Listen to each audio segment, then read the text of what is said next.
Hello,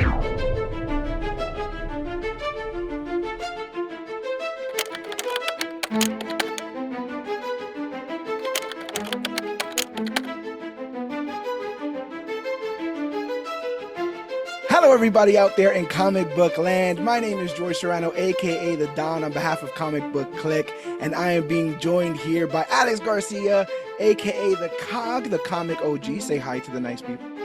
Hello, everybody. How's everybody doing tonight? Oh, it's a special night, ladies and gentlemen, because we have a special guest with us here today. One of the essential writers behind the Merc with the Mouth Deadpool, a product of the Stan Hatton Project, a literal man of action himself, the Giant Killer, Ben 10's best bud, the pride of Freeport, the astonishing, the spectacular, the amazing, the downright incomparable Joseph Kellington. At least that's what Wikipedia said, aka Joe Kelly. How are you? I am great. Thank you very much. I love the shout out to Freeport there. That was very good. Somebody's got to do it. Somebody's got to do it.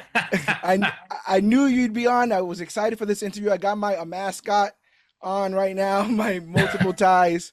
You know, I figured it would be fitting for this conversation here. Thank you. I appreciate it. Thank you so much for giving us your time here. I know Alex had some questions up front that he wanted to bring up, so I will surrender the floor to him. Well, Joe, you know, I got to talk to you about Deadpool. You know, that's what introduced me to Joe Kelly. I'll never forget picking up Deadpool #1 off that spinner rack and just being blown away by that issue. And seeing you come back to Deadpool recently with Deadpool Wolverine, I guess, would you call it World War III or is it WW3? WW3, yeah. WW3. And I was beyond excited for it, especially with it being timed perfectly with the recent Deadpool Wolverine movie. And I recently, of course, not recently, I got to read it. And you had said even from the beginning, don't expect WW3 to mean what you think it means. And I loved it. I loved the miniseries. You introduced so many new ideas. You still have so much to tell with Wade. You can still tell the love is there for him. Because to me, no one who has tackled Wade since you tackled him has truly embraced the emotional sensitivity of the character along with the comedic aspects. You know, no offense to those other writers. They love doing the comedy stuff, but your run has always had that beautiful weight on it of both sides. And like a lot of people love to reference certain issues. My issue on that run was when he finally has that conversation with Siren, where Siren basically tells him, "You're not a good person. I don't know why I love you, and I can't be around you." And Wade just sits there and shrugs, and it's like, you were absolutely right. And it was such an emotionally damn, because it's not what you expect. It's not what you expect. And now in this new issue, may I have spoilers, Joe? Are you permitting me to say some spoilers? I mean, this book's been out for a while, so yeah, I feel like you could spoil away. And not just that. First of all, I want to say that Haley Joel Osment can see dead people. I want to put that out there for new spoilers. I just want to go ahead and say that one. See, now I broke the ice, so you can go ahead, Alex. No. So with WW3 meaning Wade Wilson, like the third copy, how did you come up with this idea? Like what drove this idea in your head? Because for me, another question just to follow up with this question is, I want to know who Delta is to you. Oh, that's great. That's a very layered question. I should not have expected anything less. The highly layered question. First off, again, thank you guys for having me on and for all the kind words. I really do appreciate it. I love Deadpool. I mean, it's like I'm always going to love Deadpool, and cornerstone of my career, and absolutely one of my favorite characters. So anytime I get the chance to revisit it and revisit him, it is like you said, do I still have something to tell? Because over the years, people have said, "Oh, do you want to come back and take a stab at it, or do a stint on the book or something on the full title?" And I just hadn't really had a vibe to do it because I didn't have something to say. I wasn't really there. And then when Mark Bassos, the editor, he had said, "Hey, we're doing this, Wolverine Deadpool with a loose tie-in, to the movie.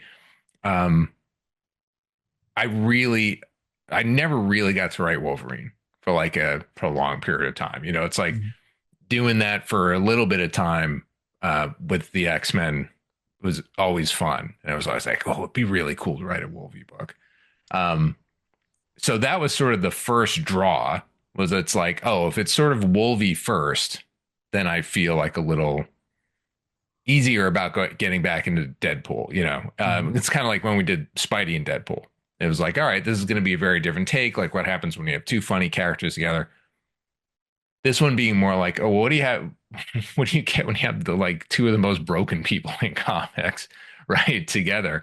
Um, Especially guys who, one guy who Wolverine, who did a ton of bad stuff in his life, or was manipulated into a lot of bad things, and theoretically got over it, but always is still beating himself up, right? He's Yeah. still always Yeah. keeping that monster at bay. Mhm. And Deadpool's really similar, except I think his emotional constitution he's honestly like softer, right? He's just not, he's dealt with a lot of pain, much of which I put him through, but he's dealt with a lot of pain, but he doesn't deal with it in the same way. He doesn't compartmentalize the same way that Wolverine does. Mhm. So this idea of like, well, if you're somebody who's going to have an opportunity to sort of wipe away the last version of yourself because it's just too damn hard, and become something that's on the one hand sort of less monstrous, on the other hand more monstrous, you know, who's the person that might bring you back? And it's like, it's got to be another monster, right? So that if it was like a pure person, like I think it would have felt really weird, or it would have felt disingenuous if the story was like Deadpool and Spider-Man, and you're watching Deadpool just sort of go into a dark place and Spidey pulls him out. That's why with Spidey and Deadpool it was the opposite. I mean, that was the expectation, but instead it was watching what happens if Spidey starts to go down that path. Right. So then they had already had the title, like the title was WW3. And I, Really? I honestly don't remember. Wow. I really don't remember this, whether or not they were calling it World War III or not. Huh. Or if they just said WW3, and I was like, "What is it? What if it was Wade Wilson the third? Does that get us anywhere?" And that's where it all kind of sprung from that idea of like, if you sort of go, there was pre Weapon X Wade, Mhm. then there's post Weapon X Wade, or uh, I mean, Weapon X, and then you get to this thing, Right. like, so that was where that gag came from, but and then, Delta is just, well, I mean, you and I have had, a lot of talks about comics over the years. And I think, Right. as you've got I Kill Giants on in your background there, it's like, Is that what that uh, is? yeah, that little thing. I often describe myself as like a shallow writer. And what I mean by that, I'm partly, being self-effacing, but it's like, whatever's in my head is what comes out. It's like I'm very much like what's happening in my world right now, and it winds up in the work. Sometimes it takes longer, but usually when I sit down and write something, it's because it's in my gut. So this idea of like, can people change? And like sort of, we were joking before we officially started the podcasts about like hot button topics of the day. But I think it's fair to say that we are currently finding ourselves in a situation where you might be challenged to look at people that maybe don't think the same way you do and go, are they monsters? Are they not monsters? Are they like good people that made a bad decision? Kind of doesn't matter where you are, right? There are some people that think there are people that are eating babies to get magic Hollywood powers, and there are people that think everybody else is doing hard. Though, it's like, it's not about that, but it is about distrust, and it is about tribalism and going, well, those people are how they are. And we used to talk more about like, yeah, people can change if you give them the opportunity. So the idea that there's somebody the villain who sort of went through their own tragedy, where the goal was improvement and making something better, and then losing their son as a result, and going, no, nobody should change. I don't think they can change. And I'm going to prove it to you, and we're going to make a sport of it. That's really where Delta came from. So, uh, yeah, so very much just like living it. And, obviously all the fun stuff of that book was going to be body horror. Like, only in comics can you have one guy grow out of another guy and fight. Like, That was wild. That was absolutely wild to see. And I did then, not see it coming. no, well, I'm glad. I'm glad to hear it. And Adam, knowing that it was Adam Kubert, I mean, who's like, I love so much. We worked together for a little bit on X-Men, and then I've known him for a long time, but a definitive Wolvie artist, right? So it's like there's no question it was going to be spectacular.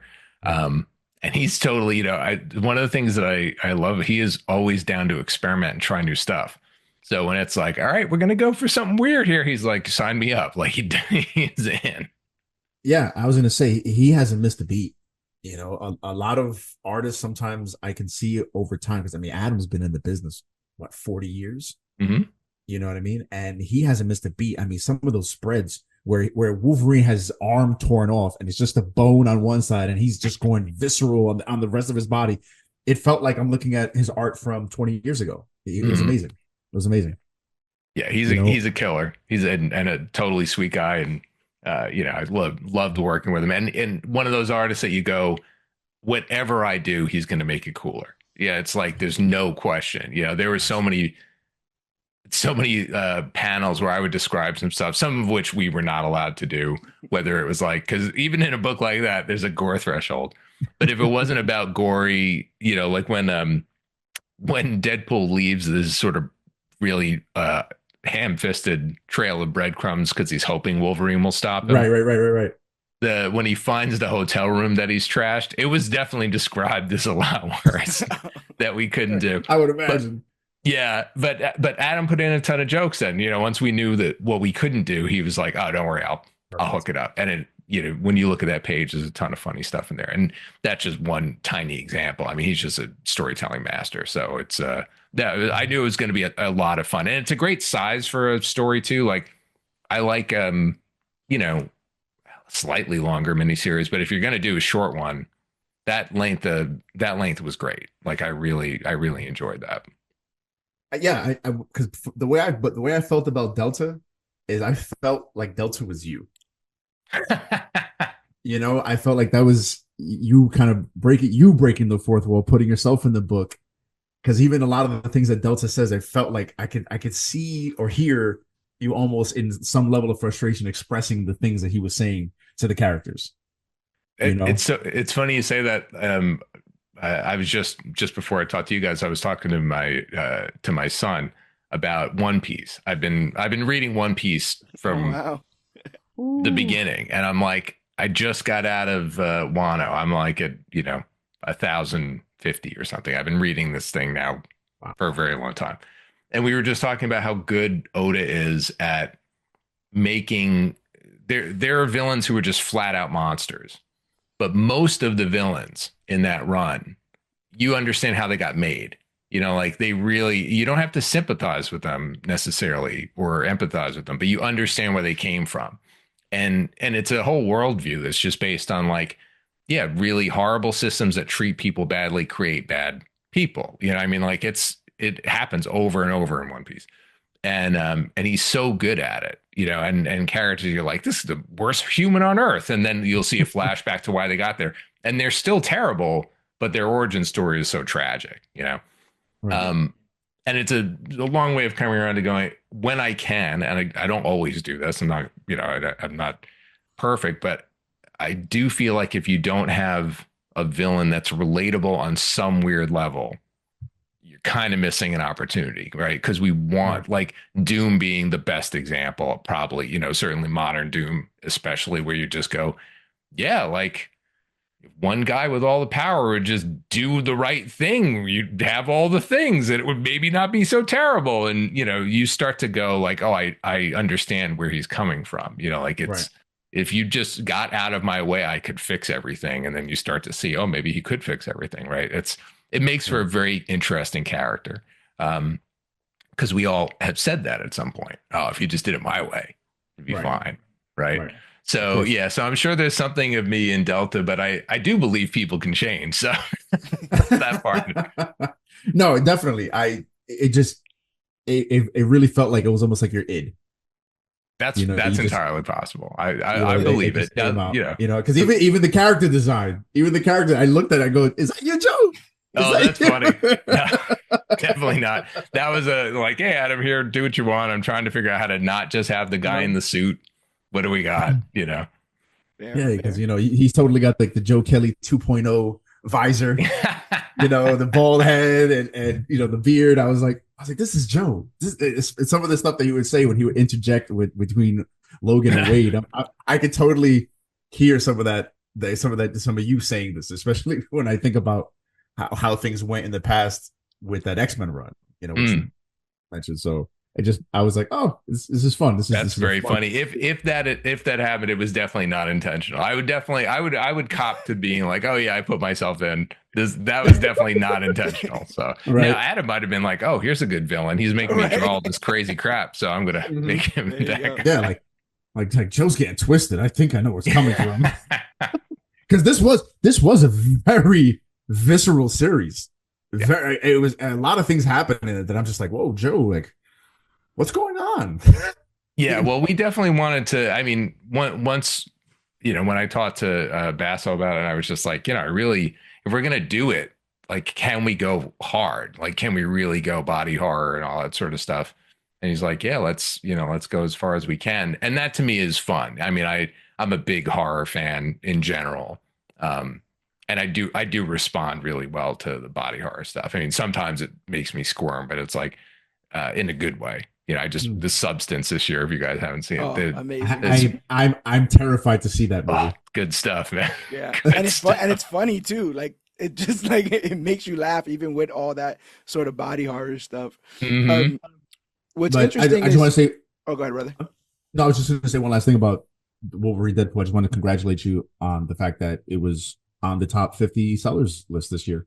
So congratulations. Oh, thank you. I appreciate that. Thank you. I'm really glad people picked it up and gave it a shot. I mean, it's, some of these things, it's like you think, not that it's a no-brainer is never the right word, but it's like, oh, okay, it's going to tie in, release at the same time as the movie. We'll draft off of some of that.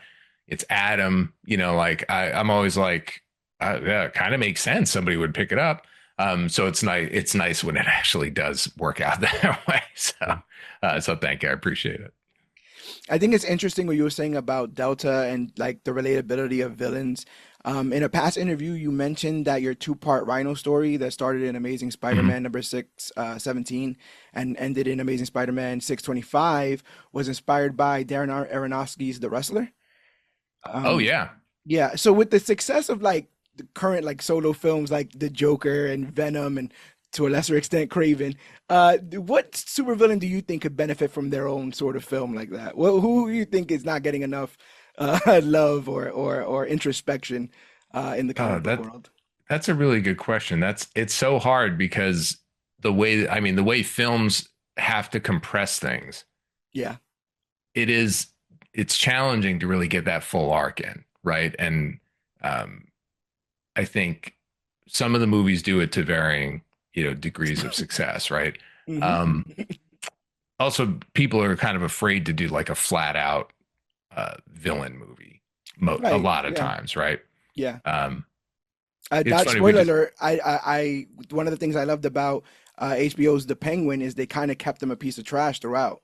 I thought that was very cool because I mean ultimately they're not trying to change your mind on him. They've introduced elements that are sympathetic, but overall they're kind of just laying the lot of the land of the kind of person that he is. 100%, and that's a great example because they had room, right? You get like 8 hours to do that as opposed to what can we do in 90 minutes, right? And not that you can't. I mean, like I was just thinking how they just re-released Seven for whatever the 30th anniversary. Yeah. And we saw it and my son hadn't seen it, which was awesome to just get to watch it with him. It was super fun. But, it's like you just shift the point of view, right? I mean, that's like the origin story of John Doe. And, you know, if it ended slightly differently, if if he got away, it would be like, oh, okay, it would be his origin story. It would have been an incredible villain story. But gosh, who's really good for comic stories? I'm really curious to see how Lex gets played in the new, in the James Gunn Superman. Like, uh, I think Lex can be such a good character, Yeah. and I think he's been, certainly I love the Hackman version. It's of the time, and it's sort of funny, and also he's so sinister. Like, I mean, Gene Hackman was so good at being a villain. Right. Um, but gosh, who's really good? I mean, I love Craven. Like, Craven is a villain that I really think could be great. I Right. didn't see the movie, so I can't say anything about it. Fair. Um, I don't know. I have to think about it. Like, I mean, we've seen good ones, right? Like watching Magneto evolve, especially in the. I actually like him in both series, honestly, like both sort of Right. sets of the X-Men movies. But again, you watch him mostly over time, right? If you don't get those jumps over time, then it always feels like it's kind of short That, shrift, you know? that makes a lot of sense. With through my comic book reading and stuff, especially with the really fleshed out villains, what I've sort of figured out is that both heroes and villains both go through trauma. It's about the response to said Response. trauma. Hmm. Villains will go through trauma and say, "This happened to me, therefore it should be able to happen to all of you guys." And Hmm. heroes will say, "This happened to me, so I'm going out of my way to make sure it doesn't happen to anyone else." Do you think that there's something to explore, like when with deep diving into these villains, or should they be should they work better as just antagonists in bigger stories? I think I mean, for me, when it goes to like the, certainly an ongoing book, there's room for both, right? It's they kind of go on a spectrum because, uh, not every character. I'm going to pick on somebody like Polka Dot Man or just random. Right. Like, not every character has to have like a deep traumatic backstory. Although I think they did a really good job in Suicide Squad of making Yeah. him understandable Yeah. and relatable. But and it can get tiresome sometimes, right? But but if somebody's going to have legs and they're going to be around for a while, I do think it's important to sort of work some of that out. And we're not psychologists, it's like I'm not trying to figure out the way to go like, oh yeah, this is a textbook example of somebody with X, Y, and Z issue. Right.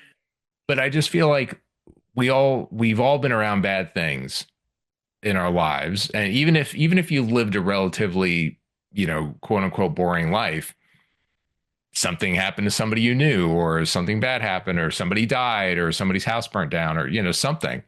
Um, and your imagination goes, "Oh, what would I do in that situation?" And the more relatable that reaction is, I think, then the better the villain is. So, serial killers and stuff are generally, as an example, you go, that's just like a literally broken human, right? Like their brain is wired so differently that you really can't just go, oh, they saw something terrible. Like Right. something is functionally different about that brain.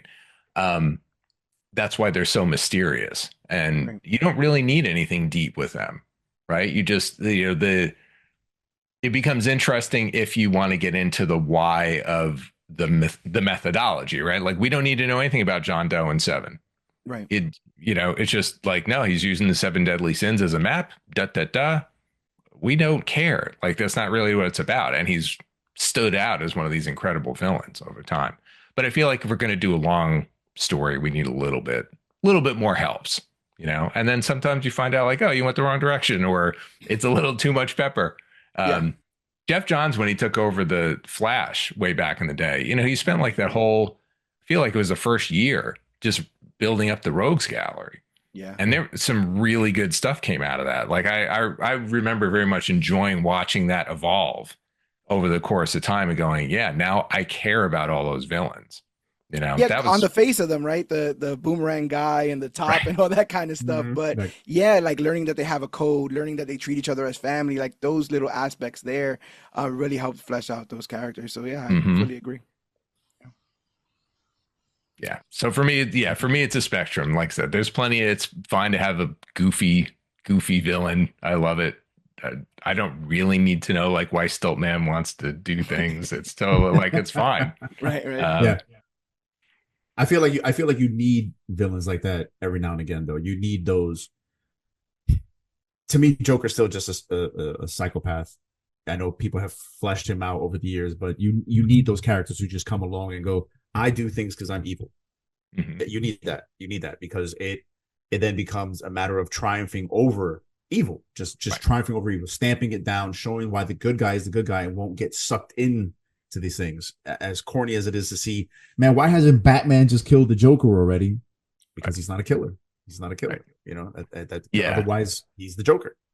And I think another valuable reason for a character like that, that perhaps might be pertinent to some work of mine that's coming out in the future, is that sometimes bad things just happen to you, right? Like no explanation, no reasoning, like bad things just happen. And sometimes they're driven by humans. Mhm. People get mugged, whatever. My nephew at one point, somebody loudmouthed him at a bar or whatever. He didn't even pay attention to the guy, and he got like cold cocked and knocked unconscious. Like bad stuff happens sometimes. Yeah. Or, you know, everybody who lost their homes in LA recently, right? It's like bad stuff happens. That to see how a hero deals with that and comes out on the other side, that's also valuable, because we live in a world that sometimes stuff just happens. And I think part of the stories that we tell are to give a little bit of a roadmap of like, well, how do you recover from that? How do you move on from that?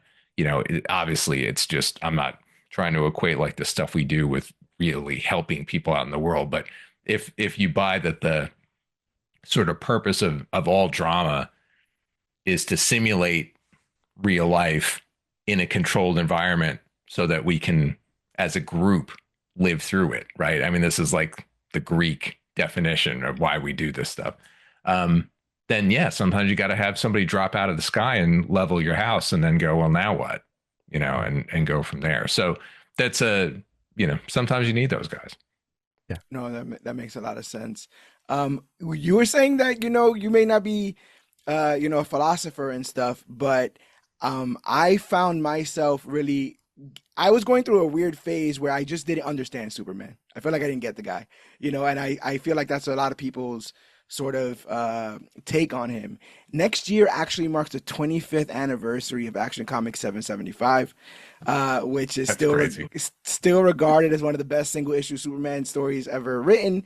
Looking back on it, have your feelings about the story evolved? Have they changed at all? Thank you. I mean, I appreciate you bringing it up, and I can't believe it's 25 years. Oh my God. Bonkers. That's insane. Yeah, that's crazy. I haven't written a single good thing since then. Oh man. You'll get them next time. Yeah, next time. Yeah, maybe tomorrow. It's funny. I every once in a while it comes up. So every once in a while I kind of look at it again and go like, I need to just see what I wrote, because I'm not one of I don't have an encyclopedic memory for what I wrote. Like I think there are people that do. I'm just not one of them. Which makes me feel terrible when, like, especially if it's like a young fan who's like, hey, Ben 10 episode, wherever. I'll be like, oh Right. God, dude, I'm really sorry. I'm not the guy. It's that Simpsons scene, right? Where they pick out the very specific, like, I don't remember. I'm so sorry. I feel really bad because I love how much, as a fan myself of many things, like how much we care about these things. But I just don't keep it all in my head that well. So every once in a while I look back at 775 and I'm still very proud of it. I'm still super proud of it. I think the message is still the message, and you're not, I think a lot of us don't. When I first got hired to write Superman, I didn't understand Superman, I was like, oh, this is going to be a fine job. Like, great. But I just thought of it as like, oh yeah, he's the prototypical superhero, like your the COG, he's the, superhero OG, and I'm like, all right, that'll be fun. I'll think about, really my introduction, even though I had some Superman comics growing up, was mostly the movies, so it was the Richard Donner film. But then living in that head and just being like, oh, and the world certainly changed quite drastically while I was on that book. I mean, I was on that book during 9/11, right? So it's like, Right. you get to a point where you start to go like the idea of believing in ideals has to be treasured at some point. You know, like we can't look at that as so innocent and be so, you know, like to the point where we think it's naive. You know, then I that level of cynicism, and I can be a pretty cynical guy about certain things, but that level of cynicism for me is it's sad. Like it results in a world like kind of a colorless world. Like where do you go Right. after you know once you get to that point? So if there's any one character where you can just do that and just go like, yeah, he wears it on his sleeve and he believes in this dream and let's go, you know, let's go. It's Superman. So I'm really glad. I mean, I'm super proud of that story. It was, I mean, it was written oddly enough a little bit out of anger. Yeah, yeah, I Um, was hearing about this, Uh-huh. and now the authorities, under the imprint or being re-released, these characters are supposedly Yeah. making their cinematic debut soon in James mhm. Gunn's universe. So I think all Mhm. of that is very ironic how all that came about. Yeah, Just in it'll be general, very, how, very interesting to see what happens. I mean, I actually have a ton of, you know, ton of faith in James Gunn. I really, uh, I love his work. I think he's got a deep, deep love for superheroes. So I think he's going to get it right. So I mean, that's my humble prediction. You know, I'm certainly hoping. I mean, I'm a fan, and I want this Superman to like knock it out of the park so badly. I'm in the same boat as somebody who didn't really get the character, and then I said, like diving into Action Comics 775 and All Star Superman, and just uh quick tangent, like what a lot of people have asked me, like, why am I into comics, and they perceive that it's because I find hope from the heroes that kind of embody it, Spider-Man and Superman and stuff. But what I find is actually unique is that the hope that I'm getting is from regular people, the regular writers and the regular artists who live in the same kind of crappy world that I live in, but decide to give me a nugget of hope through this medium. Mm. And so, like, I feel like Superman has given so much to so many people. And in the recent years, it feels like he's kind of become one of the most misunderstood characters, especially with the rise of all the evil Superman analogs, right? Like Injustice Superman and Homelander or Omni-Man, even Mm. the Brightburn. You still talk about horror, Right. Brightburn kind of tackled some of that stuff. Um, is there, like you were just talking about being excited for the James Gunn release? Is there something you think they need to nail there?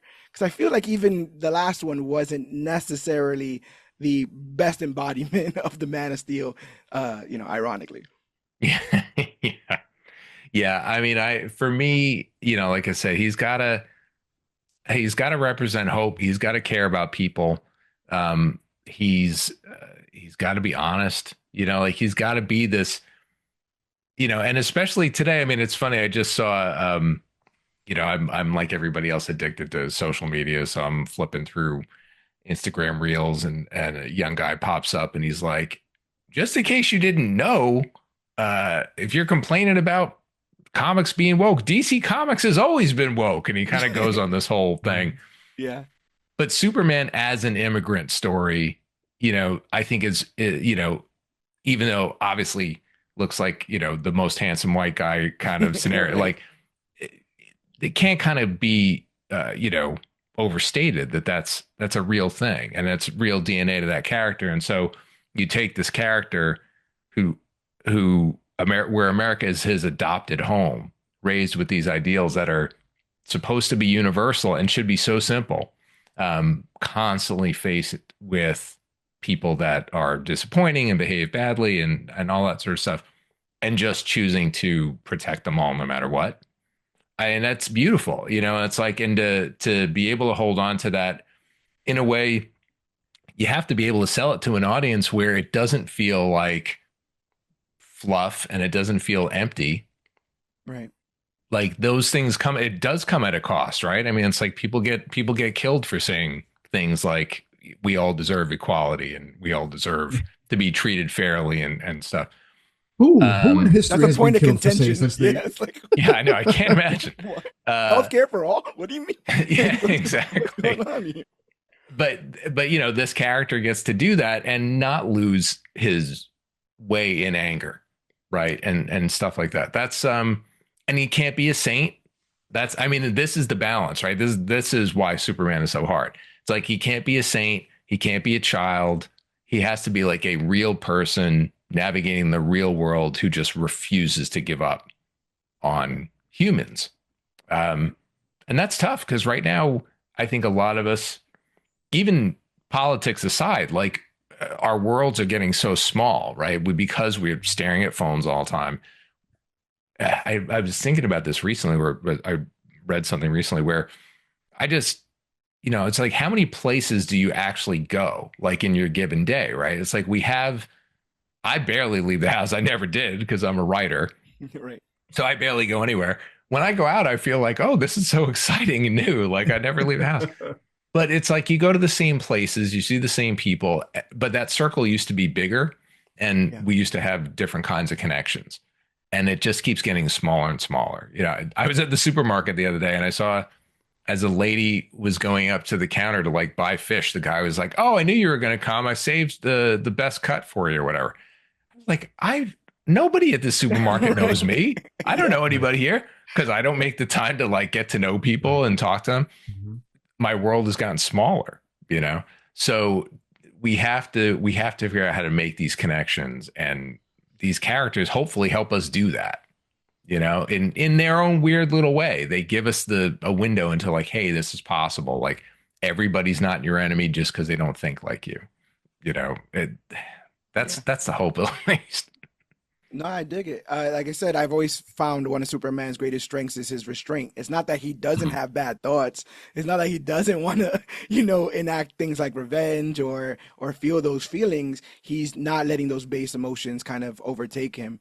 And with the immigrant story that you were talking about, I think one of the misconceptions is that because he is the most powerful person, seemingly on Earth, that he would then choose to use that power to fly above us when all he desperately wants is to walk among us. Like he Hmm. just wants to be a human going to work, hanging out with his wife and his kid. And I think that's really the core of that character is understanding that how in with the immigrant allegory, this idea that he can almost be a better human than the humans born Than we here, are. Hmm. right? Almost be a Right. better American than the Americans born here because they want it more, and he doesn't take it for granted what Hmm. all this could be. So I'm really looking forward to some of that stuff being shown in James Gunn's Superman. Yeah. Yeah. I hope so. And it's funny because I know that when, there'll be people who, I mean, hopefully people who listen to your show are already fans and, care about this stuff. But there's definitely people that are like, why all this highfalutin talk? It's comics. I just want to see somebody punch somebody with superpowers. But I think especially with popular art, um, whether it's TV, comics, whatever, there's a lot of room to do these things. And I Yeah. think you can do them without it being super preachy um, and they can be engaging and they can be fun and they can help just lead people to maybe thinking about the world in a different way. I mean, that's what I aspire to with the stuff. And if I have to just write fights, I get bored. Like I really get bored fast. Oh Like if yeah. there's No, not I a agree. pot of gold at the end of this rainbow of like, maybe not learning and hugging. It doesn't have to be like full, Seinfeld level, but I need some real emotional meat and Right. something that just feels like a human truth in these Right. things. Um, for me, and even, One Piece being again, a great example. It's like, yeah, you can look at it and go, it's about a rubber pirate who punches people. Like, Yeah. yeah, that is absolutely true. But it's also about friendship, and there's also a lot of politics in there, and there's a lot of stuff about freedom and defining your own self. And yeah, it's kind of remarkable after 25 years watching him. He just keeps coming up with ways to illuminate human condition in Right. arguably the goofiest way possible, Right. and I love that. I mean, it's a great gift we get when we get one of the good ones. Right. But I mean, we're talking to someone right now who has told many, many great stories with, I believe Spider-Man is your favorite character. If I Spidey heard you say Spidey is that. definitely my favorite. It definitely your guy. He's my guy. He's on my shirt right now. And you over the years have continued to come in and out of Spider-Man especially ever since Brand New Day, and tell amazing stories. Thanks. And now you're in the middle of the eight deaths of Spider-Man, and it's talk about emotion, the emotions that you're dragging Peter through right now. I'm not gonna lie, it's kind of hard to read these issues. It's kind of hard to read some of these issues because I was I was expecting, funny enough, from that initial solicitation of where, Doctor Doom is giving Peter these powers. I was like, oh, this is just going to be like a fun magic punch him up story, and where he triumphs over these 8 potential deaths that he's going to endure. It's like, no, you're killing our boy Pete 8 times. Yeah. It's gut wrenching. It's gut wrenching, especially the last Scion that he had to deal with, that takes him through the deaths of all of his close family members, and that's the challenge. It's like almost like a Gom Jabbar challenge, right, that he has to go through. Joe, what's going on? Tell us, where did this story come from? Because I read, the Deadpool Wolverine. I'm like, man, that was this emotional, just visceral, great, gross story, basically. And now I'm watching Pete almost go through the same thing. Like that first time he's reborn. Mm-hmm. Ooh, I mean, you and Adam, and now you and Ed, you guys are like hitting on all cylinders with these stories. So how did this come about? What happened? Oh, thanks. I appreciate all that. And thanks. And hopefully, it might, may still get a little darker, but darker. I know if you could believe it.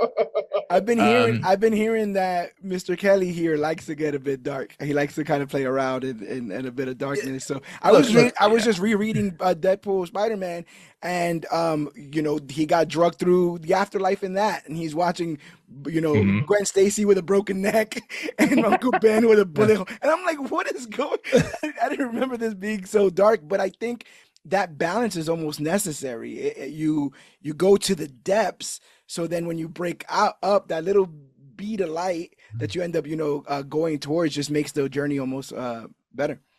Yeah, for me that's the case. I do like the big extremes, and that's why Deadpool worked for me for as long as it did, because originally a lot of the pitches that wound up not getting accepted for that first my first run on Deadpool, it was like, oh, if it was all goofy, that didn't quite feel right. If it was all dark, that didn't quite feel right. So it was that constant pendulum back and forth. And and I like to do that with everybody, certainly. And with Spider-Man, it's, we talk about it's always the impossible weight. It's just like this, it's him lifting up the building, basically, right? Mm-hmm. And how do you do that metaphorically? So that's not always literally that. 8 deaths, Nick, as often happens, when the guys at Marvel reach out, Nick is like, hey, so I have this idea. I don't know what it means, but I want to do the 8 deaths of Spider-Man. And I'm like, okay, cool. And then we started talking about what was happening in the universe with Doom and all that stuff. So he had some ideas, and then I started getting into it, and it was to run him through this gauntlet, for sure, and to start to anytime there's a number in the title, I think you run into a danger of people they're just like kind of checking off boxes at that point. It's like, all right, well, now we're up to number 5, and you may see shortly that things get derailed, which is all by design. But the especially after this 65, like watching all these people die.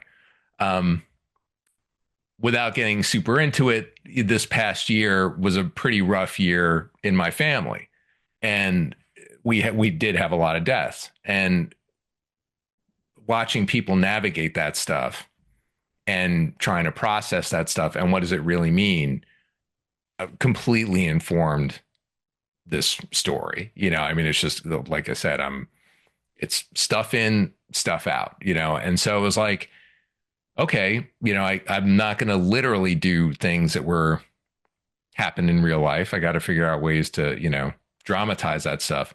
But it is about like, what does loss really do to a person? What does it really mean to have your whole world kind of turned upside down, in that way? and then how do you get out of it on the other side? So on its face, it is like crazy magic Spider-Man story, right? He's going to have crazy armor, and Ed McGuinness is going to make him look amazing, and it's going to be super cool. And then but the centerpiece, it is the one that just happened was, when Sierra shows up with that ball, and it is this 65, it was going to be, okay, this is where the guts really come out. Cause the other stuff is super fun. Like I love doing the, like, can you shrink so small that you actually become big? Like that's, I love that. That was stuff. such a fun story. That was such a fun story. That's the chaos. And that's like, well, let's go Kirby and let's do like weird stuff. But then it was getting to this point because, all the characters are sort of coming at death in different ways. And what is the value of a life? And, Sierra's like, you just make us play the stupid game all the time. Like it's all, and what does Sidorak really want out of this stuff? Like, what is he even doing this for? And then, then I was like, okay, and then we're going to hit this part. And that's 65. And I'm pretty sure what happens at the last page of 65, right? He's 65 dot deaths. No, of this one that just happened. Like, yeah, the X-Men, the X-Men show up at the X-Men show up. Yeah, but and he's kind of Pete's out, right? At this point. Yeah, he's still quit. He still wants he quit, right. Yeah, right. So he quit. Because I want to see what might break him, and it's like, and it's not just like the people he cares about, it's everybody. Like he literally hangs on and watches all these people die. So yeah, I mean, it's I don't know if I'm really answering the question. He does get tortured for sure. But it is his capacity to care about people that's this greatest strength. It's like if Superman has that, it's just innate to his DNA of like goodness, and this is how I was brought up, and I believe in this dream of how people should behave. I don't actually think Peter had that. Like I think that his upbringing is really quite speckled with tragedy, and some of which arguably he caused, right? Like, or if he didn't cause directly, are a result of choices he made or didn't make, or right. That's huge. And that is the DNA of that character, right? It's like, I didn't stop the guy who shot my uncle. Like, that's huge. And you don't want to hit the same, like, it's not about guilt, I don't think, for him, but it is about what is the value of your choices? What does it mean to make the decision? How do you get to great power and great responsibility in different ways? So that's, this is another way at that stuff for me, for Spidey, and yeah, it gets pretty rough. Really, it really does. I'm also curious because in the initial solicitations for all this, I felt like it was pitched as a Joe Kelly, Ed McGuinness event, which for me is like, oh, this is going to be like picking up the first bunch of issues of Deadpool back in the day. When did, I believe, Justina Ireland, is that her first? Mm-hmm. Justina Ireland, when did she come along into this whole story? So yeah, I mean, luckily she gave, Justina came to help us out, because what happened was, so I got hired to do 8 deaths, and that was totally exciting. I was going to write them all. And then I was at this Marvel conference, because we have these summits where everybody gets together and talks about stories and stuff. And Zeb Wells' run was wrapping up, and I kept hearing people talk, and I was like, well, who's coming next? And this story was the bridge between Zeb and whoever was coming next. And then I was like, they didn't know yet. And they had some feelers out or whatever. And I was just like, should I like pitch myself to maybe be the next guy? Nice. And that wasn't met with complete, horror. And so, I threw my hat in the ring. I got the job, but because of the way you have to work on Spidey, because it's, bi-weekly, there was no way that I could do all of 8 deaths and get caught up to launch the my run Hmm. at the same time. Okay. So so then we agreed just right up top, like, all right, we've got to split up the duties. And Justina came in, and which was awesome because she had to step into a story that literally was being built in the water. It's like the ship is being built in the water, and so hey, I hope this makes sense. Let's try to figure it out. Bat Right. some stuff back and forth, and she was a complete trooper, and really came in and kicked a lot of butt. So No, she did a great job. I'm not gonna lie. Initially, I got turned off by it because I'm like, oh, who's this? I've never heard of her. I had to do some research, and I said, okay, let me pick up the issues, and she does a great job of just continuing that story. mhm. So I look forward to seeing more of what she's gonna do. Yeah, she's great, and she's done a lot of like Star Wars stuff. I mean, Yeah. she's done a ton of work. So yeah, super pro, super awesome. So I'm very glad that that we got to do it together. And but that's why originally it would have been just me if somebody else was crazy enough to take on the book, but I decided to be crazy and try to take on the book. So, So now is 8 Deaths gonna have a lot to do with your upcoming run? um, not I no, not really. Like it is a good bridge, but I wouldn't say that it like kicks off a status quo or something like that. Okay. It's kind of like it because it was meant to be like, hey, here's this cool story, and we're having a lot of fun, and now something new will start. Um, there's elements though, for sure, that sort of will draft their way in. Yeah, but that's about it. But it's definitely not like, oh, this story ends and then it's the next part. It's not. It's a pretty bright line, I think. Got it. Awesome. Awesome. I can't wait. Yeah, you mentioned that you're taking over Amazing Spider-Man this April alongside artist Pepe Larraz. I hope I'm saying that right. And Mhm. obviously JRJR. Does returning to this world, especially this character, feel like getting right back on a radioactive bike?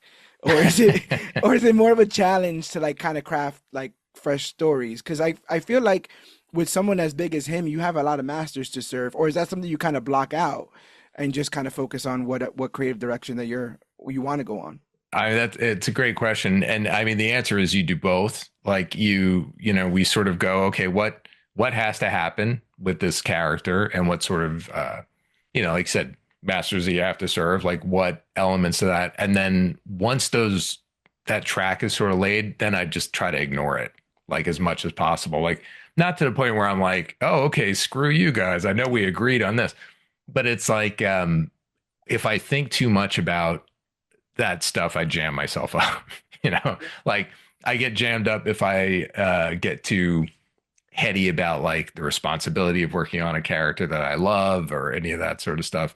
Um, and in fairness, like yeah, there's always guardrails, on a character like this, but the goal, everybody has the same goal, which is like, let's tell the best stories we can tell, and let's have the most fun we can tell, and let's really try to give the reader a fun ride.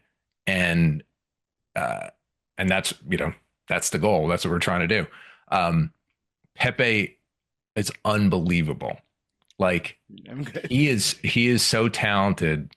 I can't stand it. Like it's the kind of thing that like when I get the pages, you open it up and it's like I feel like somebody punched me in the chest sometimes because I'm just like, oh my god, like that's so much better than I even had in my brain, right? Right.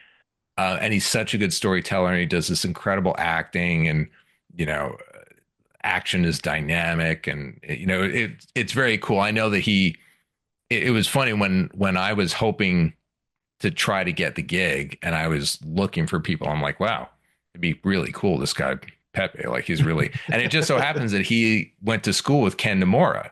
So I Oh, met nice. Pepe last year. He hosted a panel for us when we were promoting Immortal Sergeant out in Europe. So I got to meet him. It was real nice. And Nice. Ken is like, oh, Pepe's very good. He's very good. He's a very mainstream artist. He's very good. I was like, okay, cool. And then I finally saw his work. I was like, oh yeah, this dude is really good. But I didn't know him, really. And I didn't know if I could reach out to him. And then it turned out that that's who they were going to ask anyway. So Oh, like wow. that was just complete fate and luck and awesome universe being kind. Um, Awesome. and then, JR, it's like classic, man. It's like, Right. he's awesome. It's such a cool, it's cool to work with people who you have been aware of for a very long time, you know. Does little Joe get excited in those moments? Yeah, big time. Yeah. Yeah. It's so fun. It's so fun. It takes me back to so much stuff that that I read. It's funny. I'm a little bit younger, I than he is. I certainly don't want to, make him sound like an older guy, Right.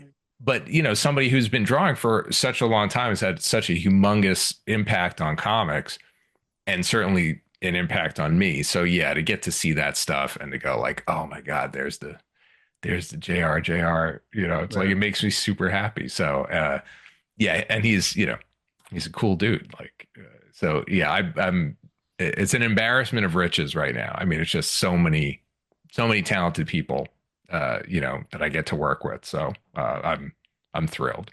Yeah. Nice. Awesome. But you brought up Immortal Sergeant, which is a book I definitely wanted to, plug in here because I find it very interesting. I Kill Giants, I felt like when it came out, especially in trade, once it was collected, everybody was talking about it.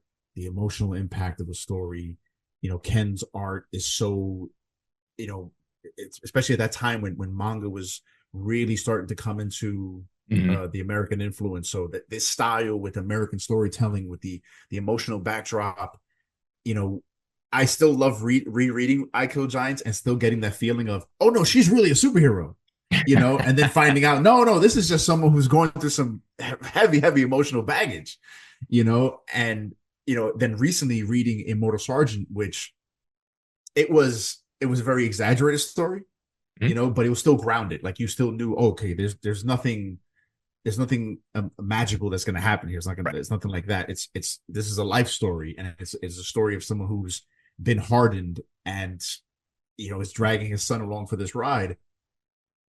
I'm like upset. I feel, and you tell me if I'm wrong, that this book just doesn't have the attention it needs. I feel because I'm not trying to be controversial. I just feel like people don't care as much about male emotional hardship. You know what I mean? That's how I feel about it. That's how I feel about it. Because that's a story about a guy who, when you become a police officer, I believe most people do that because they want to protect people the same way superheroes want to protect people, want to save people. But then over time, you kind of get hardened to this just beat down piece of meat, and now you're ending your career and you're like, how do I deal with this? And for me, as someone who has been in law enforcement, knows a lot of people in law enforcement, in the military, George, thank you. You did your time. Mm-hmm. I really would love to see this book become a book that people use as a way of dealing with their PTSD or a way of dealing with the hardships in their lives, especially if you live in this sort of life. But it doesn't have to be about that. It could just be about a relationship between a father and a son. Right. And learning how to deal and accept one another for who they are, and seeing as much as that's difficult it could be, the the good in people. So I was just wondering what kind of response has it gotten since it got collected? Are you and Ken gonna do a third story? I would love for you guys to do a trilogy. What's going on with Immortal Sergeant? Oh, thank you, and thanks for all the kind words about it. Yeah, Sarge is obviously very special to me, and Ken worked really hard on it. I definitely wish it had gotten a little bit more love for sure. I feel like when people read it, they're like, "Oh yeah, I really like it," and word of mouth is helping it. But it's not. It is a slice of life book, right? For lack of a better term, and that particular slice of life is a guy and a cop dad, and I know you and I have talked about this, but I mean when I was working on that book during like Black Lives Matter summer, Mm-hmm. right? So I was having my own internal and I wanted to write this story for, I think the first notes on this story are like 15 years old. I mean, there's somewhere, Wow. it's a long time ago. I mean, My dad died 17 years ago. So it was something that I cooked up before that, actually. And it was like, oh, I'm never going to write this. Because it was a little too emotional. Because he was a cop, and the circumstances of the day of my birth are dramatized in Immortal Sergeant, but they're based on something that happened to him, well, on the day I was born, and how it impacted him as a police officer on the same day that his kid was born, you know. Right.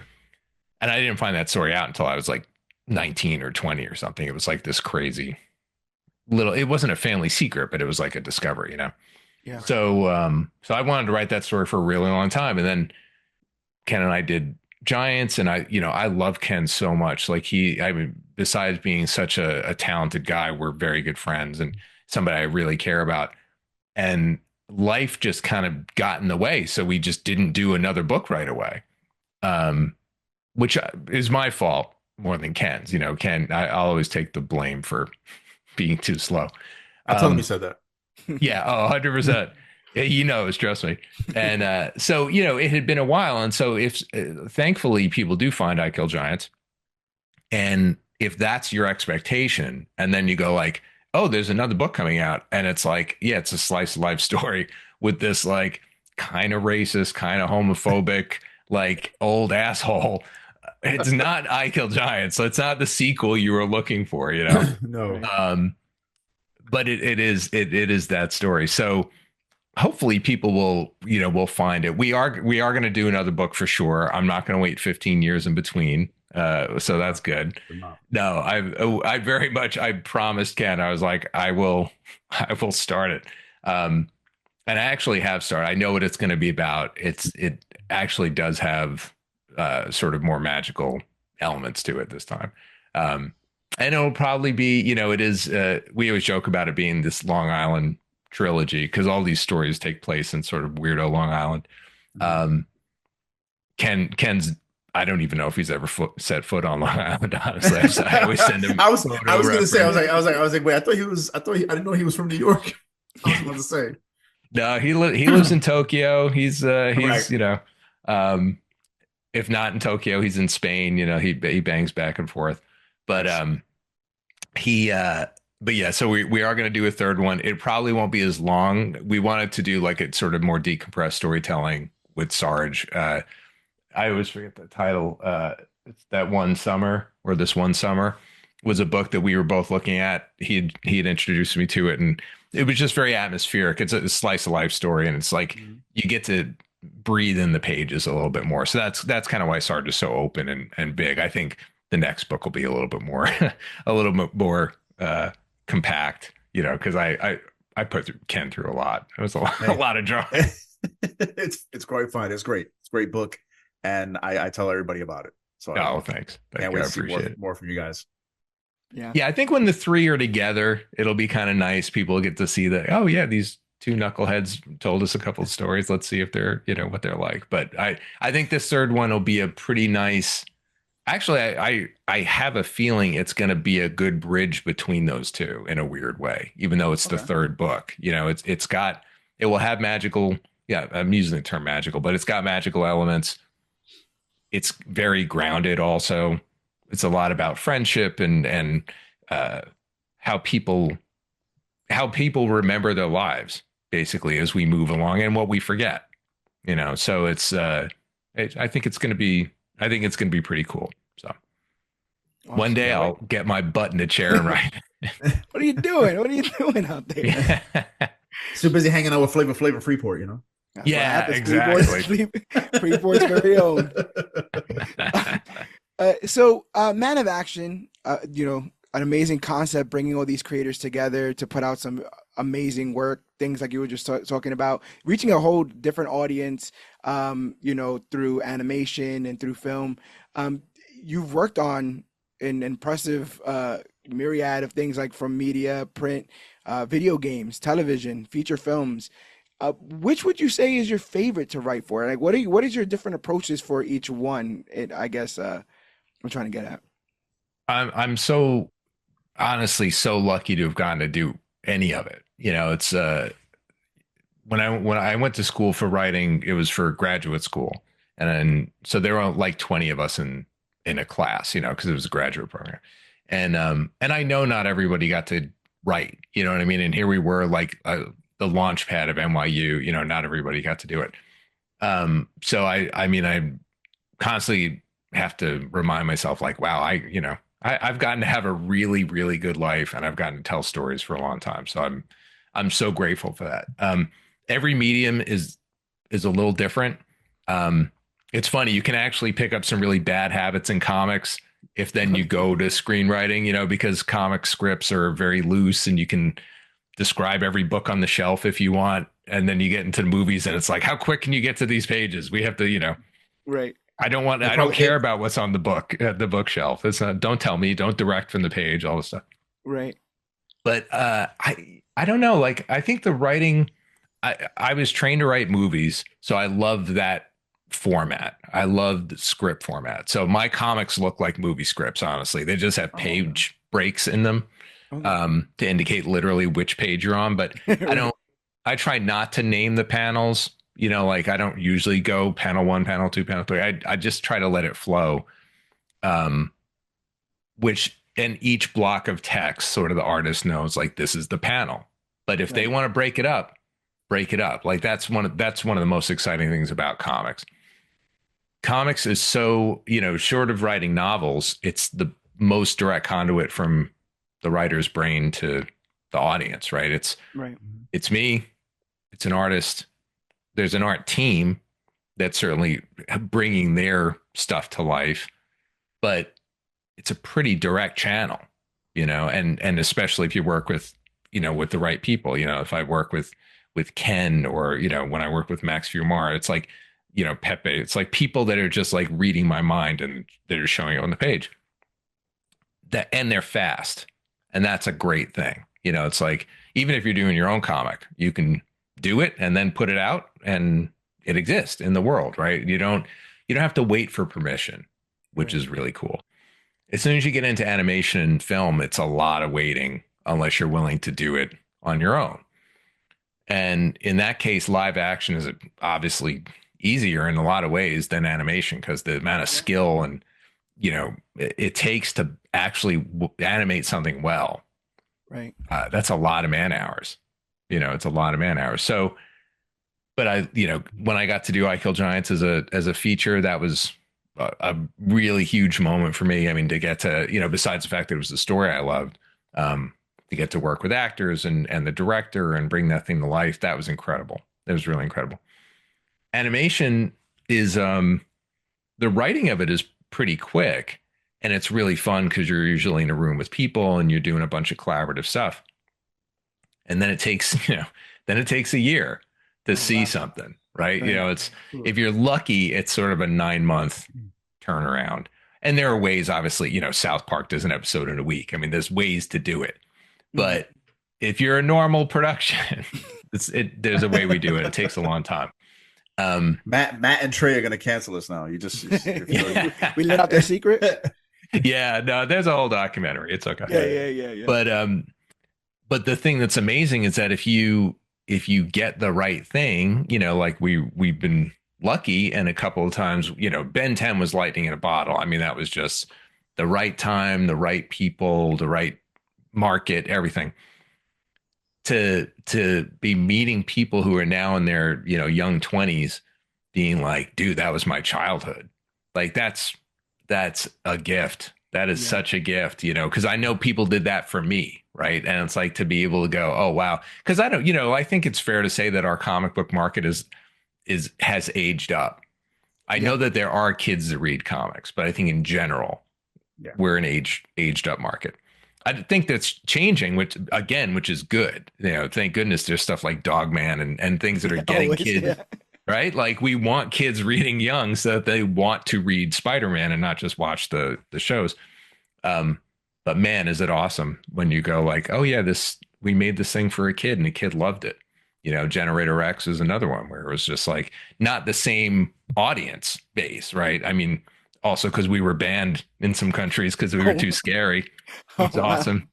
when Is you that what scare the happened? Germans. Because I was gonna bring up Generator X. As much as people want to see Ben 10 come back, Generator X never got finished. Yeah. And it was such a great story. It was banned?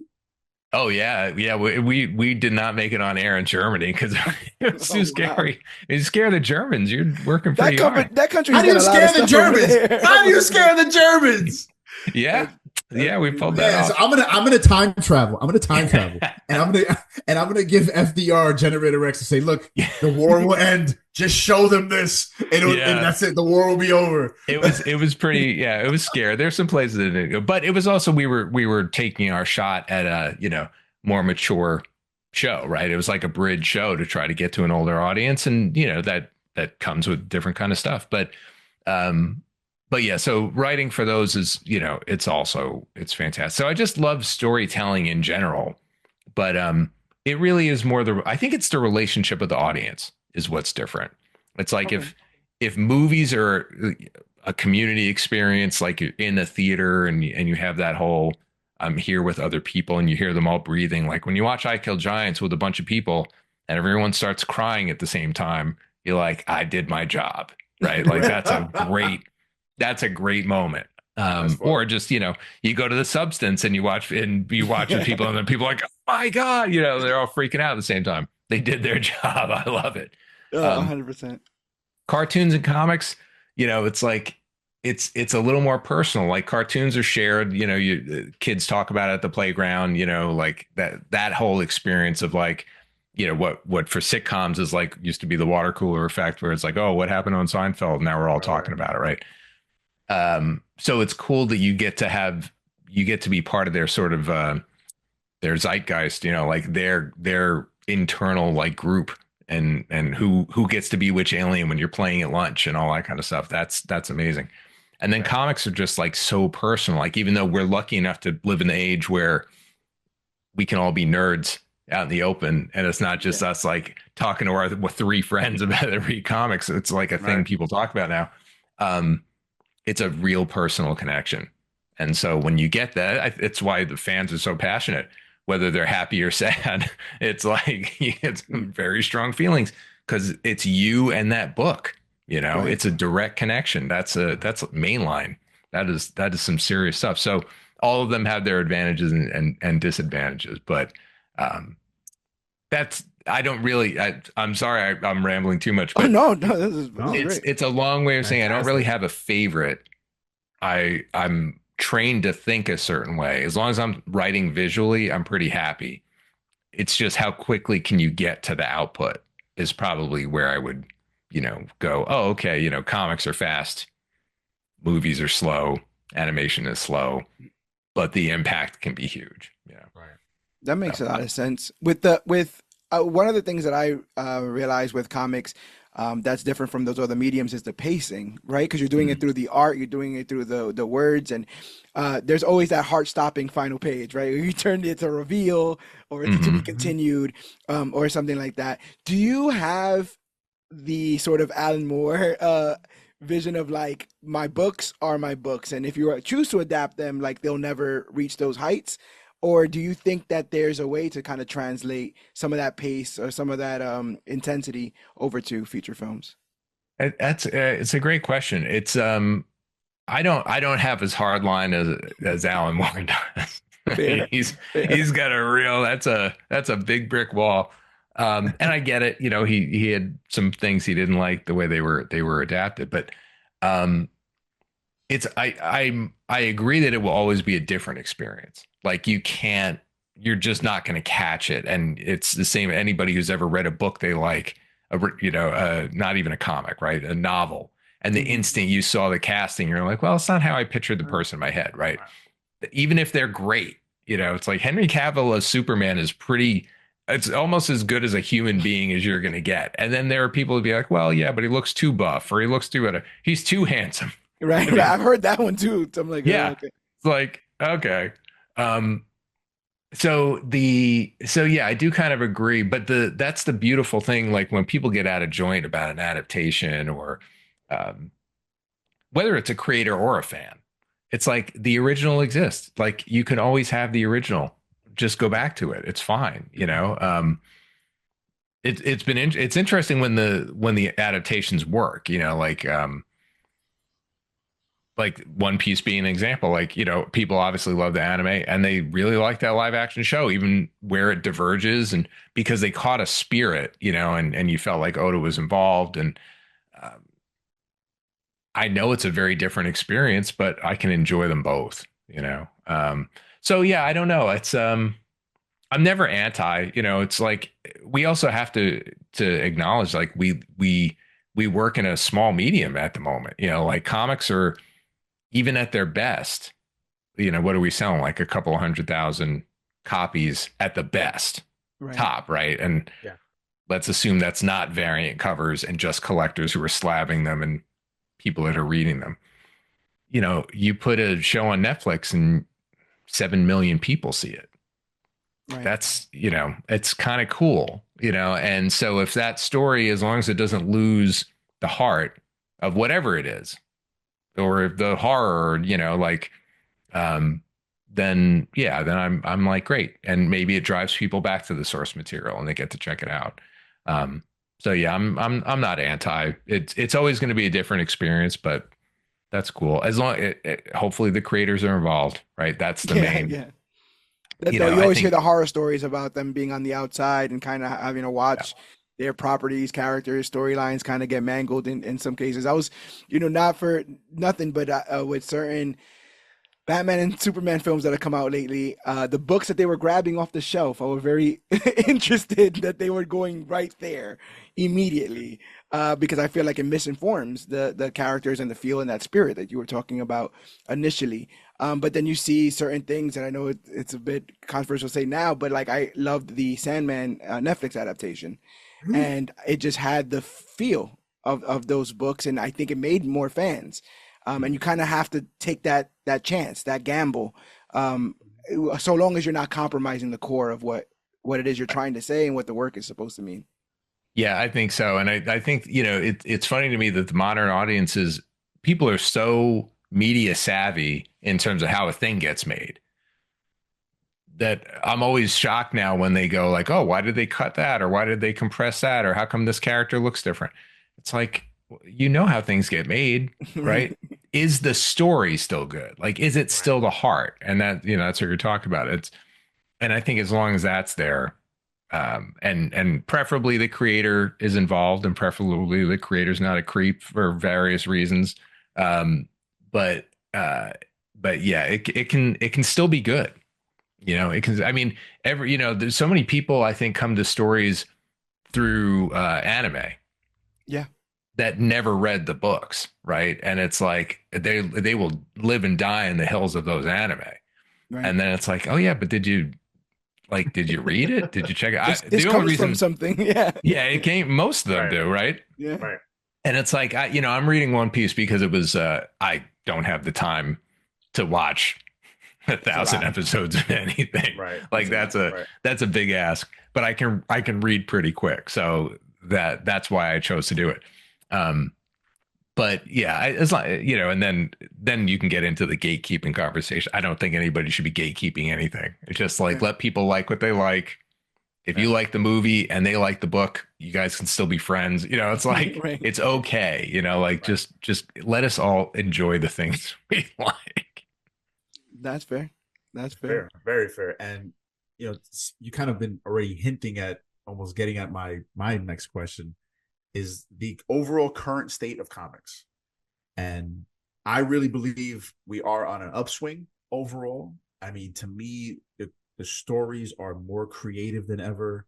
They're the artists that they're pulling out. You talk about Pepe Larraz, Rafa Sandoval, the Marco Cicchettos, all these amazing Mm-hmm. artists, the storytellers, the Jeff Johnses, the Jason Aarons, you, of course. You guys are all making comics, to me, better than ever nowadays. But the numbers, unfortunately, don't reflect that.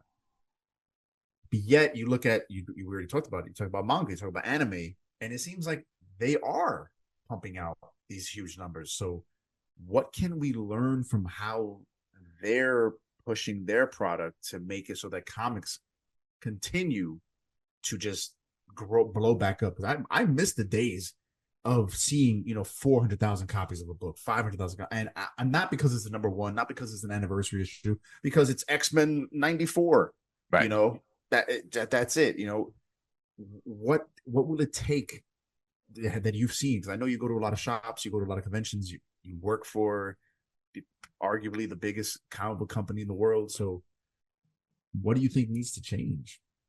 Yeah, it's a great question, and I wish I had a crystal ball answer. Like, I feel like like our beloved Grasshopper. I think John, guy who owns a store that we go to, probably has a better insight into the boots on the ground element of it. My observation, especially post COVID, because that's the most interesting lab experiment, right? Anybody could possibly have.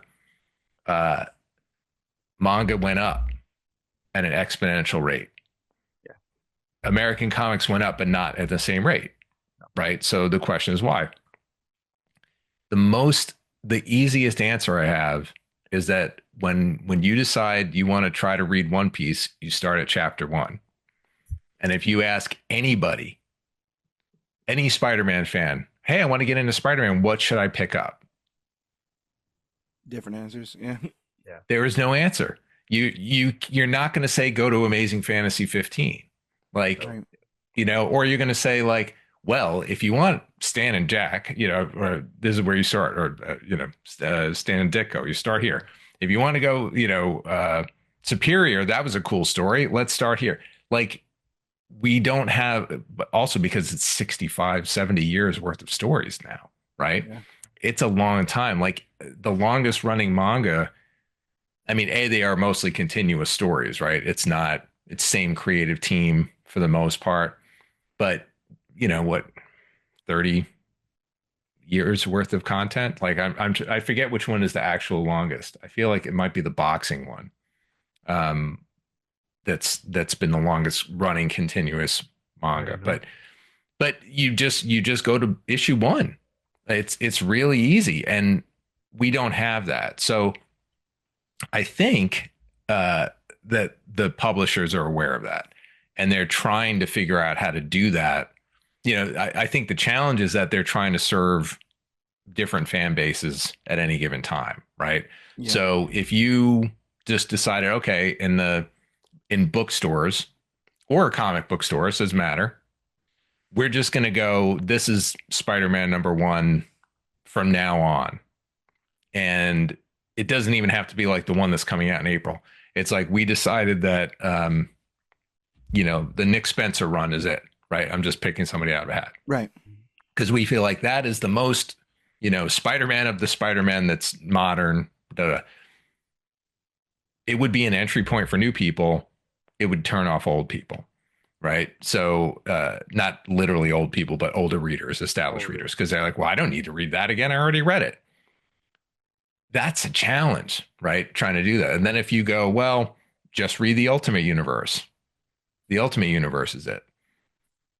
I feel like every time they do that, then they fold it back in to the main books, right? Because the Ultimate books, and I'm going back, I'm not even talking about the previous, the current Ultimates. That first Ultimate was supposed to be kind of like a reboot, where it was all right, we're just going to start this line and it's going to be cool.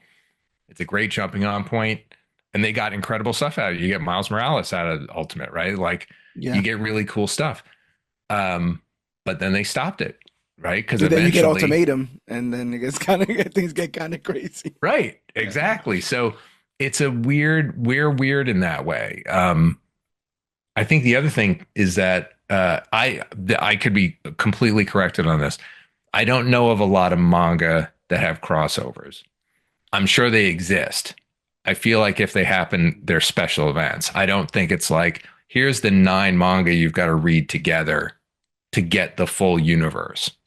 That might exist, and I just am not aware of it. But any of the things, I follow certain creators, right? Urasawa is a creator who I love, Naoki Urasawa. He did Monster and Pluto and 20th Century Boys, and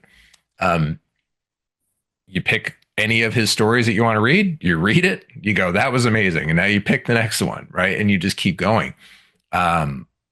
it's not like that for us. So since it's such a different beast, I don't know what the fix is, like other than going, how do you create the thing that's new for the new audience?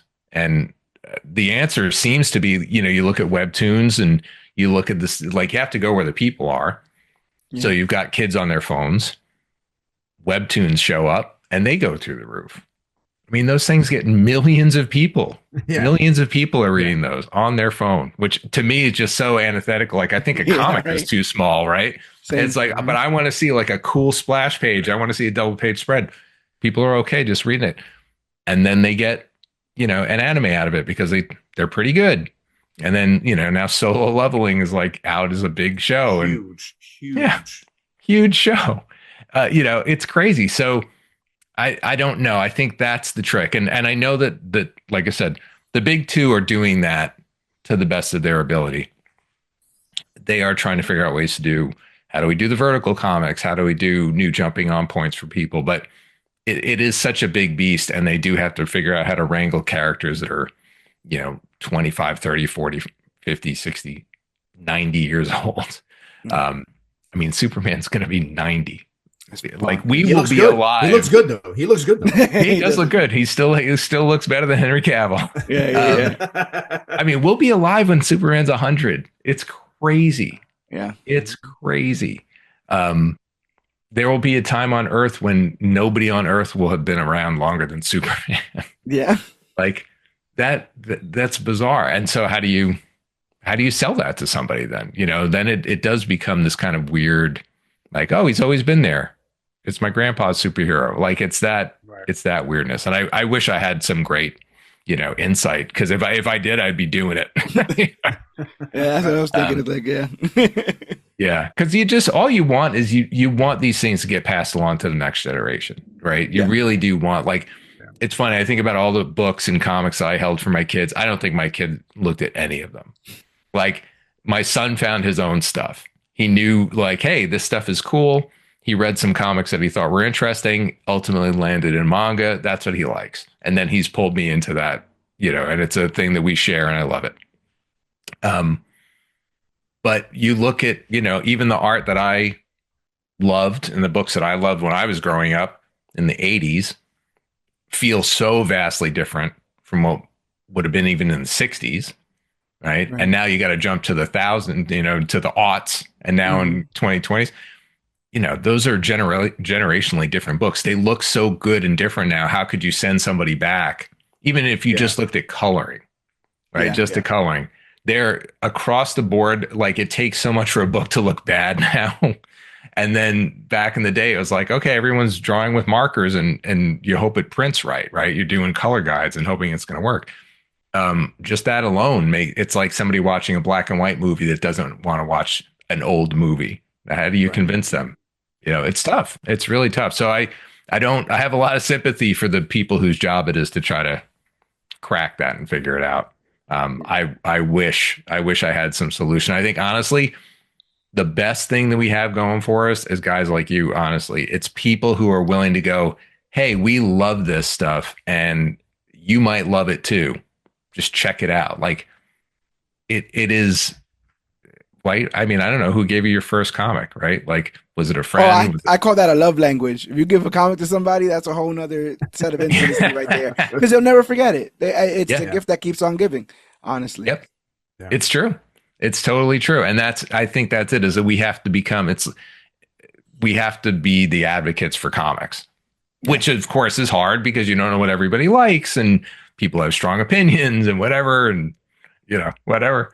But when you can go, hey, I really like this book, give it a shot. My wife's book club read Immortal Sergeant, which was really funny because they're not ladies. Nice. They've never read a comic in their lives.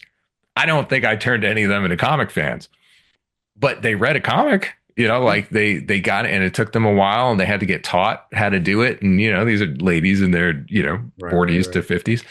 But they did it, they did it. And they were like, oh yeah, you can tell a cool story with pictures, Yes, you can. We're getting them younger. Like I said, Dog Man, when you think about like literally the biggest comics on earth are Dogman. Like, you know, My youngest son, I would say my maybe youngest son has next to every manga. Barbie. Yeah. Yeah. I mean, you know, just in terms of print runs and stuff. And Yeah. thank God, because then hopefully those kids go, well, what's next? And then I love the fact that we also are at a time, and the indie companies do this great, is we just have a diversity of comics. They're not all superheroes.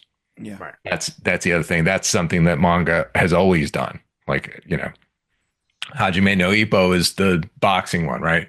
So it's like if you want to read boxing or you want to read about basketball, you want to read, they exist. Romance. Stuff like that. Romance. Yeah. Yeah. And we used to do that. You know, we used to in the 40s, In the heyday, yeah. you know, like The romance comics and the Army comics. Yeah. yeah. Yeah. And it kind of went away. And now those things like they're like novelties, but then Heartbreakers, you know, becomes a breakout thing and then, you know, becomes a Netflix show. Like that's cool. So it's, you know, those creators, passionate fans, giving it to their friends, their family. I think that's the way. It's the only thing we can control because none of the mega corporations are going to listen to a damn thing that we say. That is true. And you could imagine about 20 years time, some young reader is going to then make the Dogman returns and it'll be the Dark Knight kind of thing, you know, that happens. So I'm excited for something like that. But I feel like you've accomplished so much as a writer. I think you have a resume that makes most comic book fans blush. How do you stay motivated and avoid burnout, even with it being something that you enjoy doing? Sometimes it has to be work, right? Sometimes it is just work. How do you avoid the 8 deaths of Joe Kelly when you're kind of being pulled in these different directions?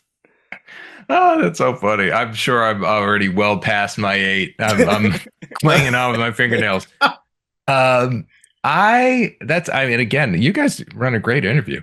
These are great questions. For me, what do I do? Well, partly it's, you know, remembering what I love, right? And it's like I said before, with cartoons especially, it's very easy for me to tap back into this was given to me as a kid. I can give this storytelling to somebody else. You know, a lot of stuff obviously has happened to everybody in the last 5 and 6 years, right? I mean, it's like the before and after of the pandemic is huge, right? It's like the Great Depression. Yeah, basically, like it can't be overstated. Like it was huge. And sometimes I forget, and every once in a while I go, be like, we used to wash fruit. Yeah. Like not just fruit. We used to wash every single thing that came in from the outdoors. Yeah. Before it went into our house. Like, what the hell? Like, I always wash fruit, just to be clear, for the record. Yeah. I don't eat dirty fruit. But it was like we were washing things with bleach, and then eating it. Like it was weird. I forget that how scared, you know, I was at a time. There was a particularly bad time where we had the intersection of the pandemic and the unrest that was happening during Black Lives Matter summer. Yeah. Like there was a lot converging. And I found myself really depressed and in a very dark place. And leading up to that point, I like we said at the top of this, I like dark stuff. So I'm watching Handmaid's Tale and I'm watching all these dark, you know, gritty things. And all of a sudden I was like, I can't watch any of this stuff anymore. Like this is really rough because I'm just punishing myself for this is my downtime. And then my son was like, oh, you want to see this My Hero Academia? Yeah, I was like, sure, I'll check that out. And cartoon, I don't. It's a little bit of a hyperbole to say cartoons saved my life, but to say that they saved my sanity is probably not an overstatement. Mm-hmm. You know, it's like sitting down with my son and watching anime, and especially that particular anime, like My Hero being so hopeful and taking all of the elements of Western comics, right? Because obviously a love letter to superheroes, right? Not just what they do, but what we do specifically. Watching these kids just like try to do their best and help their friends and all that stuff was a lifeline for me. It really was.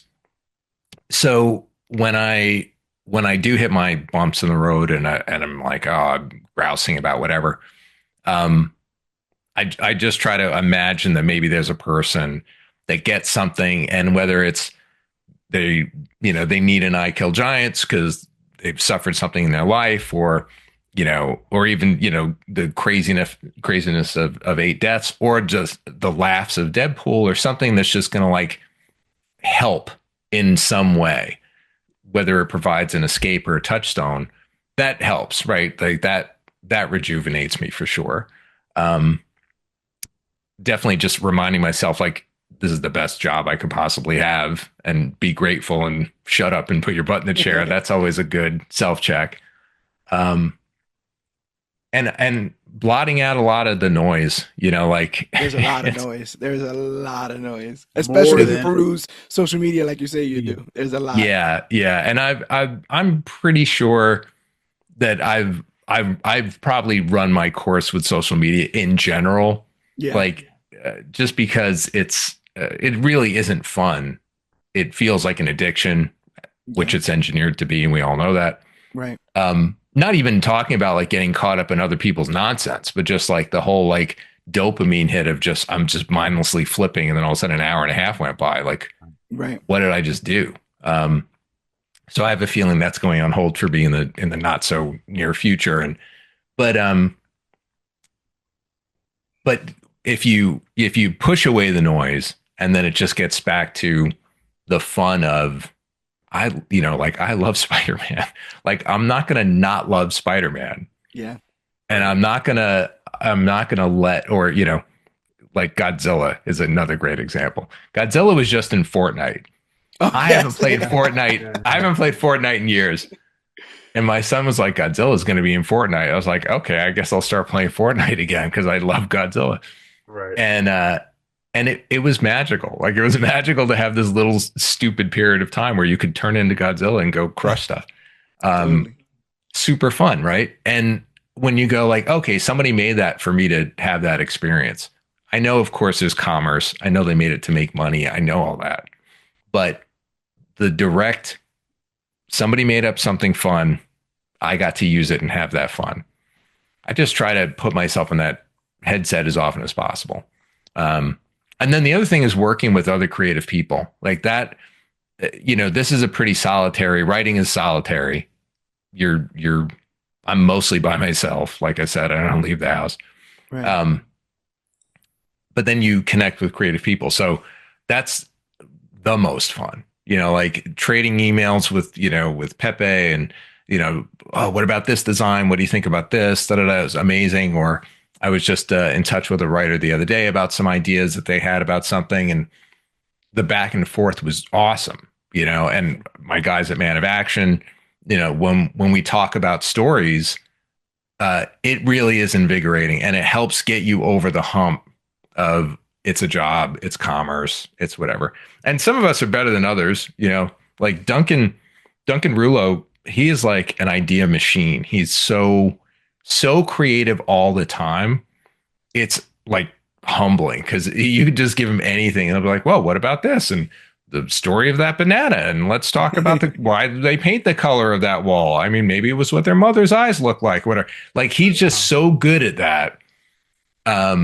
That gets me excited, and if you surround yourself with people like that, I think it helps, helps get you past the nonsense, Yeah. Right. I think so. You were mentioning Godzilla. I actually went with this gentleman to go see Godzilla -1. And it was the first film in a very long time that made me feel compelled to write a review. And I think that's what happens when creatives come together and put their passion in it. It gets locked in that art form forever. It's still palpable every time you watch it. That passion gets locked in that sort of art form. And you were talking about animation and stuff like that, and how cartoons may have saved your life. Quite frankly, I would say comic books saved mine. And it goes back to this idea that I'm not trying to be these, paragons of virtue. It's more so I'm amazed and inspired by regular humans, regular old humans, some from Freeport, who managed to, go. There's no way that no writer goes through horrible stuff. Think of even the person who's writing Dogman, right? Like, Right. who knows what dark stuff is happening there? But what are they giving back to this world? And I feel like that energy is in constant motion. I feel like it's reciprocal. I feel like you put good stuff out, it comes back to you. That energy kind of comes back to you.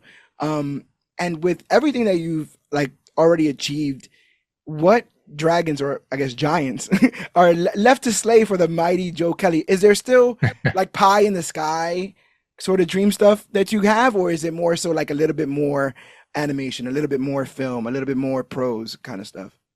Yeah, I think there's still.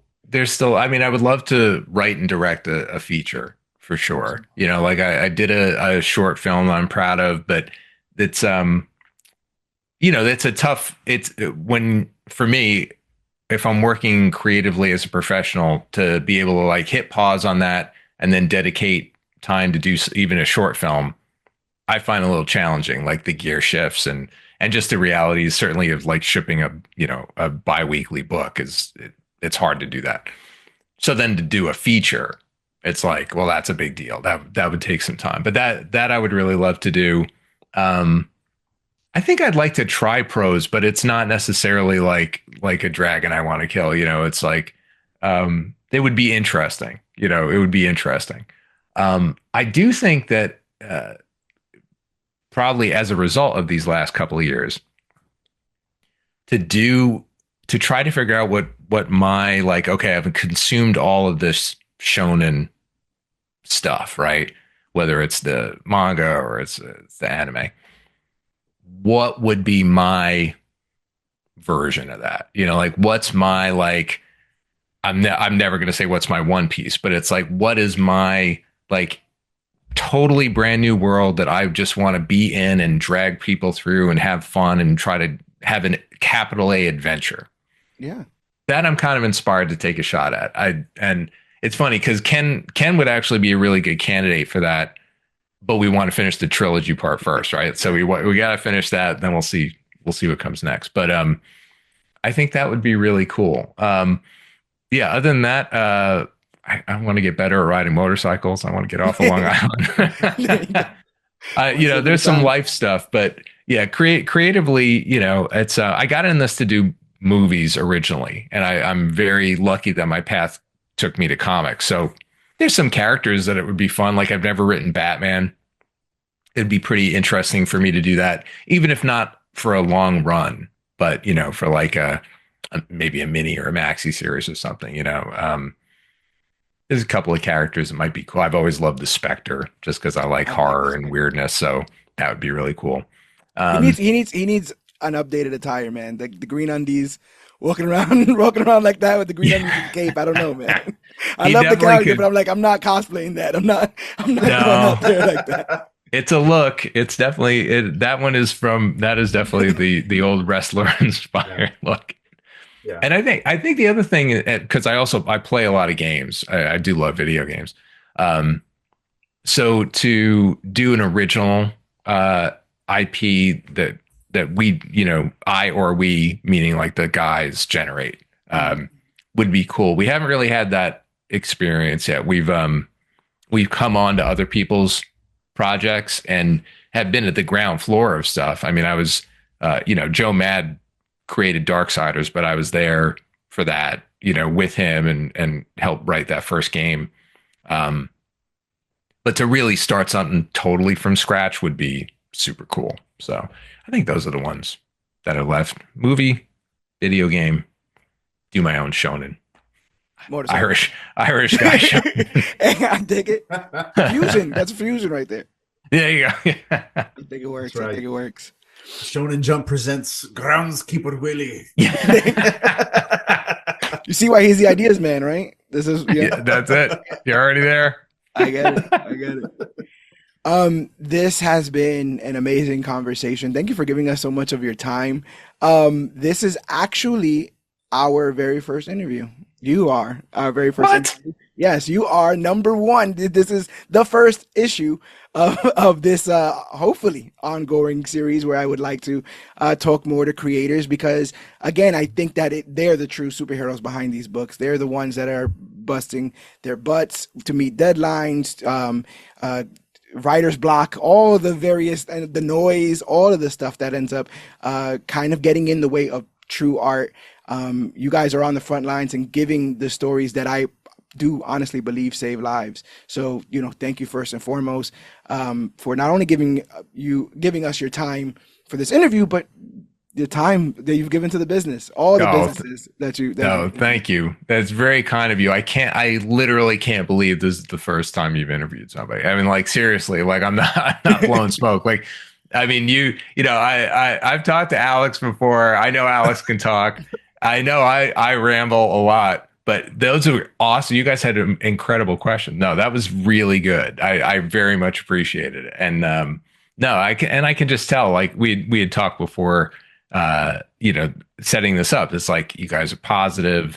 It's like this is what we need, right? It's like this is what we want. Is just to get the word out. Like, hey, man, the water's fine, and there's something for everybody. Yeah. And just we can all find a cool thing. And it's okay if you don't like certain things. There's something else here that's good. It's plenty. So I really appreciate what you guys are doing. And this was great. I'm sorry if I rambled on too long because I could have done this. Alex knows. I'll just be like blah blah blah, and 3 hours will go by. This is why this was great. I knew I was like, if we're gonna start this off, I gotta have Joe because Joe, you like to talk. You have a great history. I mean, it's crazy to think how many there are things you mentioned. Darksiders. I never realized you wrote Darksiders, and I love that game. You know what I mean? So it's like, wow, like you're in touch with me and so many other people and things that they don't even realize. And I love telling people, oh, you love Deadpool, you love Ryan Reynolds, this and the third. Look up Joe Kelly and make sure it's not the baseball player. Okay, make sure it's the writer, because if you love Deadpool, you gotta read Joe Kelly, and from there, I guarantee you're gonna want to read so much more of it. I've handed people I Killed Giants, and they have become comic book readers from it. So, yeah. Well, thank you. I really appreciate that. I really do. I do. Go out, get some of these amazing books that Mr. Joe Kelly has written. Amazing Spider-Man all around the corner. We're in a like you were talking about before, an embarrassment of riches when it comes to creators, when it comes to writers, when it comes to creator-owned books. Rising tide raises all ships. Everyone's firing on all cylinders. So there's definitely some exciting stuff to come, especially from Amazing Spider-Man. But thank you so much for this interview. And now, that you've been in issue 1, the origin story of this, you now have to return, right? Because we, of course, dumb. That's right. To be continued. He's back. We got to leave the people wanting more. Put a little post credit in this, and perfect. Get you back on. It sounds good. And then I'll do a dramatic plot twist. I'll try to be like the most terrible human next time you talk to me. I'll just be like, oh, that's all bad. I'm just going to tell you who sucks in the industry. And it's like, oh, you gotta come back. You got to come back with an emo haircut, There you go. That'll be our gritty reboot. Yeah. What happened to this is character assassination? Hey, listen, got to get with the times. We got Zack Snyder involved. Netflix fired him, so he wants to come over here. It's a whole thing. Oh, perfect. All right, I'll be right now. Anytime, guys. It's such a pleasure, and really appreciate it. Thanks for having me on. Oh, thank you so much. And we just like to tell the people who watch all our stuff to remember that you are worthy. Thank you, guys.